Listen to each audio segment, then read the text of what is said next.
ദിയാർ Al മുഹറക്കിലെ Marassi Al ബഹ്റൈനിൽ Bahrain tourism and exhibition authority സംഘടിപ്പിച്ച ഫുഡ് ഫെസ്റ്റിവൽ സമാപിച്ചു. 20 ദിവസങ്ങളിലായി നടന്ന ഫുഡ് ഫെസ്റ്റിവലിന്റെ 8ാമത് എഡിഷൻ ജനപങ്കാളിത്തം കൊണ്ട് ശ്രദ്ധേയമായി. 2,27,000 പേരാണ് ഇത്തവണ ഫെസ്റ്റിവൽ സന്ദർശിച്ചതെന്ന് Bahrain tourism and exhibition authority അറിയിച്ചു. കഴിഞ്ഞ വർഷത്തെ അപേക്ഷിച്ച് 35% വർധനവാണ് ഇത്തവണയുണ്ടായത്. കഴിഞ്ഞ വർഷം 1,68,000 പേരായിരുന്നു സന്ദർശകരായി എത്തിയത്.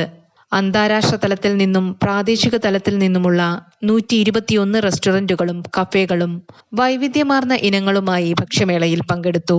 കലാസംഗീത പ്രകടനങ്ങൾ, നാടൻ കലാസംഘങ്ങളുടെ കലാപരിപാടികൾ, റോവിംഗ് ആർട്ടിസ്റ്റിക് ഗ്രൂപ്പുകൾ, ബഹ്റൈനിൽ നിന്നുള്ള ഒരു കൂട്ടം സീനിയർ ഷെഫുകൾ അവതരിപ്പിച്ച വിവിധ തത്സമയ പാചക പരിപാടികൾ എന്നിവ മേളയുടെ ഭാഗമായി അവതരിപ്പിച്ചു.